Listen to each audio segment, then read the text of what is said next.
ओम शांती. आज 8/1/2022 ची मुरली आहे. आजच्या मुरलीचे सार आहे, गोड मुलांनो, ज्ञानरत्नांना धारण करून आत्मिक हॉस्पिटल किंवा विद्यापीठ उघडा, ज्यामुळे सर्वांना आरोग्य आणि संपत्ती प्राप्त होईल. प्रश्न आहे, बाबांचे कोणते कर्तव्य कोणतेही मनुष्य आत्मा करू शकत नाहीत? उत्तर, आत्म्यांना ज्ञानाचे इंजेक्शन देऊन नेहमीसाठी निरोगी बनवणे हे कर्तव्य कोणतेही मनुष्य करू शकत नाहीत. ते तर आत्म्याला निर्लेप मानतात. मग ते ज्ञानाचे इंजेक्शन कसे देऊ शकतील? हे कर्तव्य तर एक अविनाशी सर्जनचेच आहे, जे असे ज्ञान योगाचे औषध देतात, ज्यामुळे अर्ध्या कल्पासाठी आत्मा आणि देह दोन्ही पण आरोग्यवान व संपत्तीवान बनतात. गीत आहे, ये वक्त जा रहा है, म्हणजे ही वेळ जात आहे. ओम शांती. हे कोणी म्हटले की बाकी थोडाच वेळ राहिला आहे?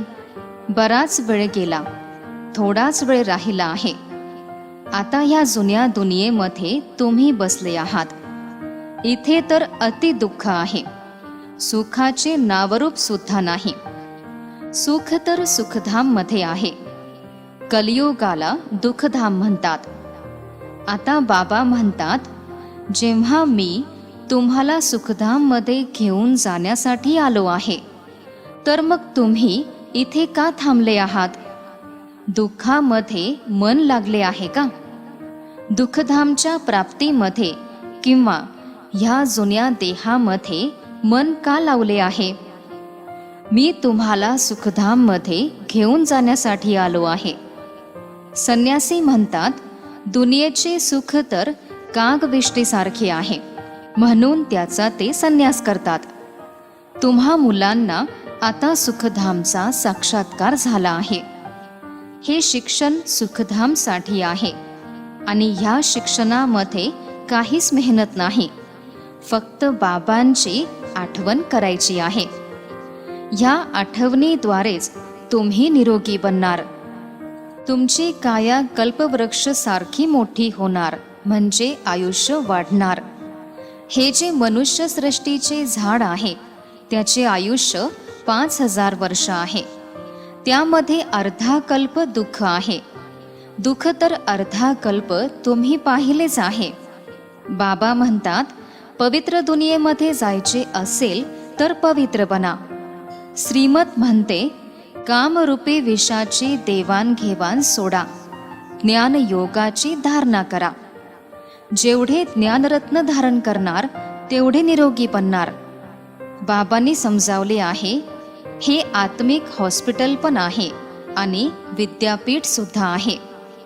परमपिता परमात्मा येऊन आत्मिक हॉस्पिटल आणि विद्यापीठाची स्थापना करतात. दुनियेमध्ये हॉस्पिटल तर भरपूर आहेत, परंतु असे हॉस्पिटल आणि विद्यापीठ दोन्ही एकत्र कुठेच नाही. इथे हे आश्चर्य आहे की हॉस्पिटल आणि विद्यापीठ, आरोग्य आणि संपत्ती इथे एकत्र प्राप्त होतात. मग का नाही हा खजाना घेण्यासाठी तत्पर राहावे? आजकाल करत अचानक विनाश होऊन जाईल. बाबा सर्वश्रेष्ठ मत देतात. तुम्ही शासनाला समजावून सांगा की ह्यावेळी बेहदचे बाबा असे हॉस्पिटल आणि विद्यापीठ उघडतात, जे सर्वांना आरोग्य व संपत्ती दोन्ही मिळेल. शासन सुद्धा हॉस्पिटल व विद्यापीठ उघडत राहतात. त्यांना हे समजावून सांगा की हे शारीरिक हॉस्पिटल उघडल्याने काय होईल? हे तर अर्ध्या कल्पापासून चालतच आहेत आणि रोगी सुद्धा वाढतच आहेत. हे आत्मिक हॉस्पिटल आणि विद्यापीठ उघडल्याने मनुष्य 21 जन्मांसाठी नेहमी निरोगी, नेहमी संपत्तीवान बनू शकतात. तर शिक्षण मंत्री, आरोग्य मंत्र्यांना पण समजावून सांगा की बेहदच्या बाबांनी हे एकत्रित हॉस्पिटल आणि विद्यापीठ दोन्ही पण उघडले आहेत.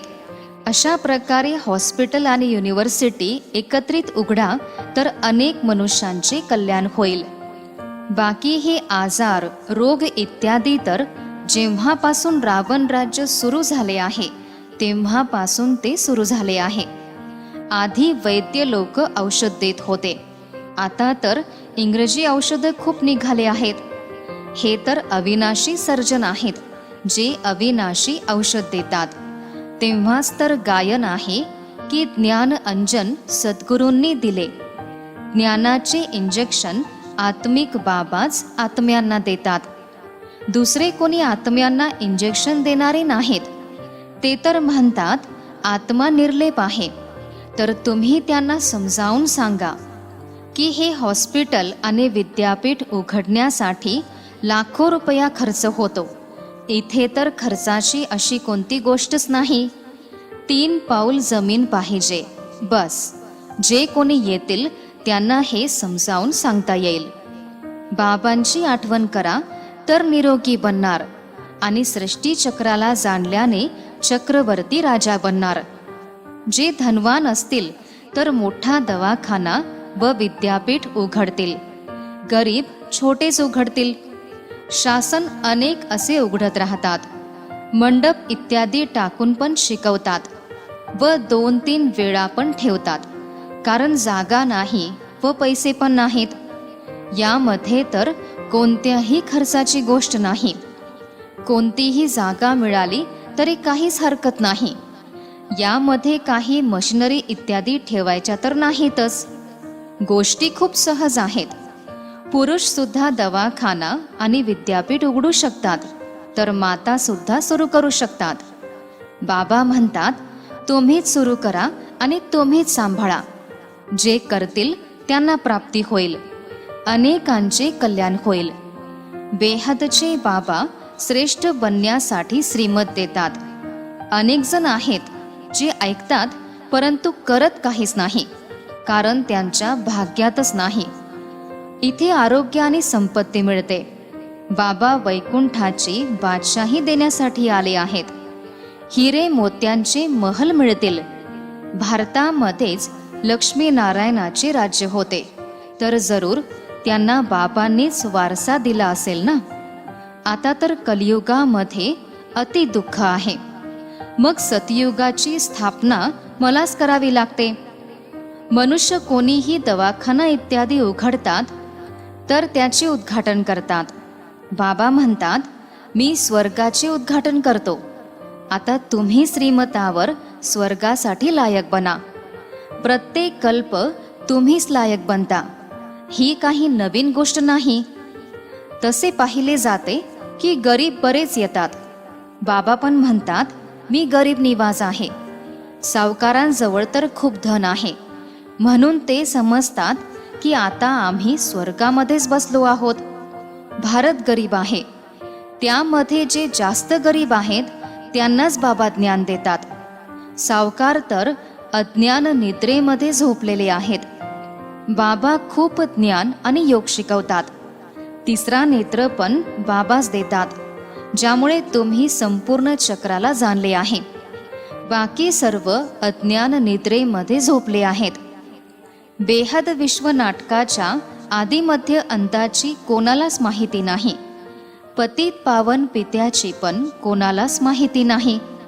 शिव परमात्म्यासाठी म्हणतात की ते दगड मातीमध्ये आहेत. तुम्ही जाणता आता सर्वांची कयामत म्हणजे घरी जाण्याची वेळ आली आहे. जसे अग्नीमध्ये जळून सर्वजण नष्ट होतील, मग सर्वांना बाबा सोबत घेऊन जातील. बाबा म्हणतात मी पंडा बनून आलो आहे. तुम्ही सर्व पांडव सेना आहात. तुम्ही शारीरिक यात्रा करवता, ते तर जन्मोजन्मी करतच आले. हे आत्मिक तीर्थ आहे. यामध्ये चालावे किंवा फिरावे लागत नाही. फक्त माझी आठवण करा. रात्री जागरण करून सुद्धा माझी आठवण करा. माझ्यासोबत बुद्धियोग लावा.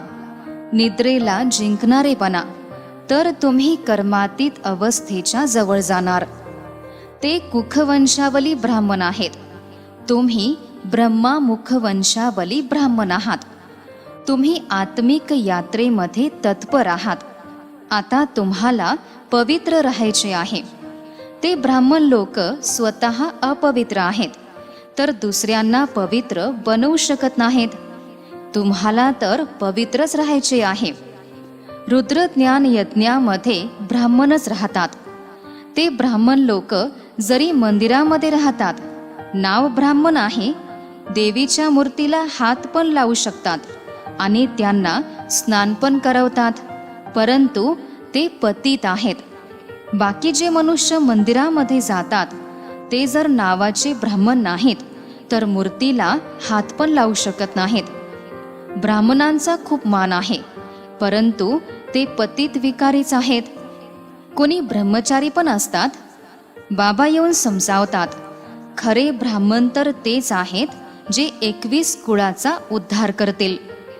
कन्या जर उद्धार करत असेल तर त्यांचे माता पिता पण असतील. हे माता पिता शिकवतात की तुम्ही 21 पिढी स्वर्गाचे मालक बनू शकता. मुलं जाणतात बाबा गुप्त आहेत. शिवबाबा ब्रह्माद्वारे आम्हा सर्वांना रहस्य समजावतात. हे दादा म्हणजे ब्रह्मा बाबा धंदा इत्यादी करत होते. आता बऱ्याच जन्मानंतर शेवटच्या जन्माच्या पण शेवटी शिवबाबांनी येऊन त्यांच्यामध्ये प्रवेश केला आहे आणि त्यांच्याद्वारे ज्ञान ऐकवत राहतात. हा ब्रह्माचा रथ आहे आणि मी रथी आहे. आता निराकार परमपिता परमात्मा समजावतात, हा रथ तर अनेक जन्मांचा पतित आहे. पहिले हेच पावन बनतात, जवळ आहेत ना. हे असे म्हणत नाहीत की मी भगवंत आहे, नाही. ब्रह्मा बाबा म्हणतात की माझ्या अनेक जन्मानंतर शेवटच्या जन्मामध्ये पण शेवटी ही वानप्रस्थ अवस्था आहे. मी पतित आहे.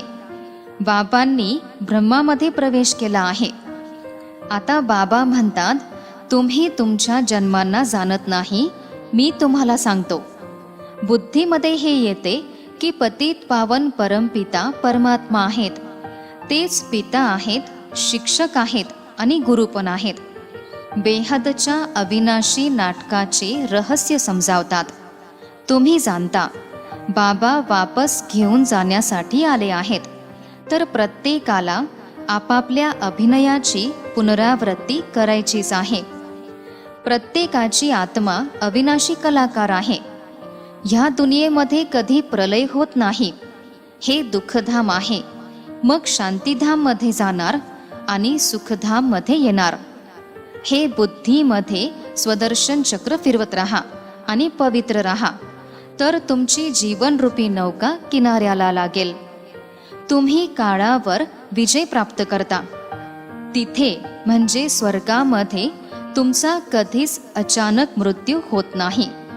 जसे साप जुनी कात सोडून नवीन घेतो, तसेच तुम्ही सुद्धा जुना देह सोडून नवीन घेणार. अशी अवस्था इथेच बनवायची आहे. बस आपण हा देह सोडून स्वीट होम म्हणजे गोड घरी जाणार. आपल्याला काळ खाऊ शकत नाही. जसे सापाचे उदाहरण वास्तविकतेमध्ये संन्यासी देऊ शकत नाहीत, भ्रमरीचे उदाहरण सुद्धा प्रवृत्ती मार्गाचे आहे. असे म्हणतात की सेकंदामध्ये जीवनमुक्ती जनकसारखे देऊ शकता. हे सुद्धा कॉपीज करतात. जीवनमुक्तीमध्ये दोघे पण पाहिजे. ते संन्यासी जीवनमुक्ती कसे देऊ शकतात? आता बाबा म्हणतात, वापस चला, माझी आठवण करा, तर विकर्म विनाश होतील. नाही तर खूप दंड भोगावा लागेल आणि पद सुद्धा भ्रष्ट होईल. शेवटी कुणाची आठवण आली तर पुन्हा पुनर्जन्म तर घ्यावाच लागेल. हे आहे योगाद्वारे आरोग्य आणि ज्ञानाद्वारे संपत्ती. सेकंदामध्ये जीवनमुक्ती ह्यालाच म्हटले जाते. मग एवढे पैसे बर्बाद करण्याची, भटकण्याची आवश्यकता काय आहे? म्हणून आरोग्य मंत्री, शिक्षण मंत्री ह्यांना समजावून सांगा की तुम्ही हा दवाखाना आणि विद्यापीठ उघडा, तर तुम्हाला खूप फायदा होईल. आता जे करतील त्यांना प्राप्ती होईल. सावकारांचे काम आहे सावकारांचा उद्धार करणे. गरीबच वारसा घेतील. बाकी जे करोडपती आहेत त्यांच्यासाठी म्हटले जाते की कोणाचे धुळीमध्येच राहील, कोणाचे चोर लुटून नेतील. शेवटी आग लागेल आणि सर्व काही नष्ट होईल. तर का नाही विनाशाच्या आधी आपले सर्व काही सफल करावे, मग पद सुद्धा मिळेल. मृत्यू तर होणारच आहे. विश्वनाटकाचा अंत पण होणार आहे. बाबा खूप चांगल्या प्रकारे समजावतात.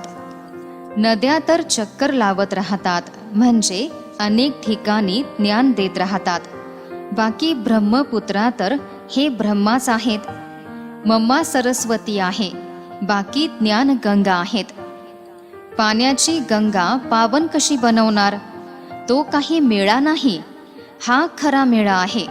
जेव्हा जीवात्मा आणि परमात्मा भेटतात तेव्हाच म्हणतात आत्मा परमात्मा बराच काळ वेगळे राहिले. आता जीवात्म्यांचा परमात्म्यासोबत मेळा आहे. परमात्म्याने जीव म्हणजे ब्रह्माचा देह किरायाने घेतला आहे, नाही तर ते कसे शिकवणार? त्यांना शिव भगवंत म्हटले जाते, जे ब्रह्मामध्ये प्रवेश करून ज्ञान देतात. सरस्वतीला विद्येची देवी म्हटले जाते. ब्रह्माला सुद्धा ज्ञान असेल ना? त्यांना ज्ञान देणारे कोण आहेत? ज्ञानाचे सागर. तुमच्याजवळ हे ज्ञान क्रमवारीने पुरुषार्थानुसार आहे. तर हे ज्ञान धारण करून श्रीमतावर चालायचे आहे. संपूर्ण आधार पवित्रतेवर आहे. यावरच अबलांवर अत्याचार होतात. द्रौपदीने बोलावले, खूप सहन केले. आता 21 जन्मांसाठी नग्न म्हणजे विकारी होण्यापासून वाचवतात. गीतेमध्ये पण आहे साधूंचा सुद्धा उद्धार करतात. परंतु साधू लोक हे वाक्य ऐकवत नाहीत.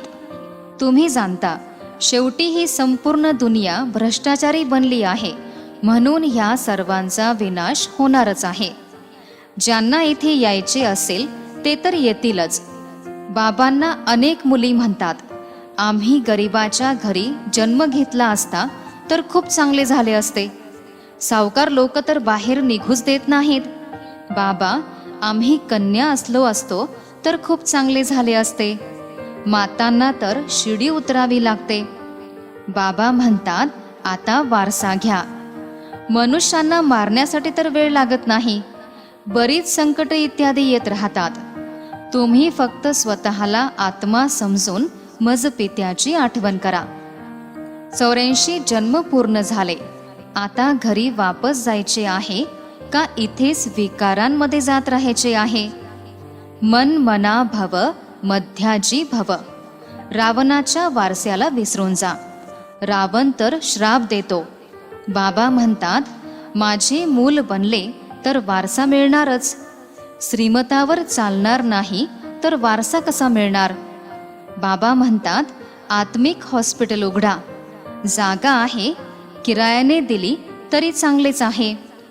अच्छा, गोड गोड फार फार वर्षांनी भेटलेल्या मुलांप्रती मातपिता बाप दादांची प्रेमपूर्ण आठवण आणि सुप्रभात. आत्मिक पित्याचा आत्मिक मुलांना नमस्ते. आत्मिक मुलांचाही आत्मिक पित्यांना नमस्ते. धारणेसाठी मुख्य सारांश आहे. पहिला सारांश, बाबांच्या जवळ येण्यासाठी आत्मिक यात्रेमध्ये राहा.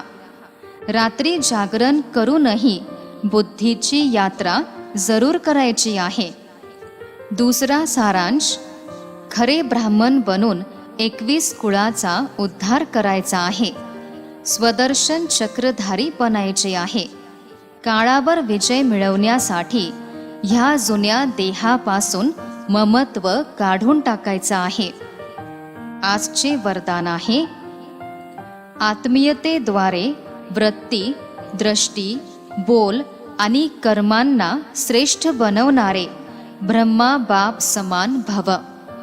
विस्तार आहे, ब्रह्मा बाबांचे बोलणे, चालणे, चेहऱ्यावर जे श्रेष्ठत्व पाहिले त्याचे अनुसरण करा.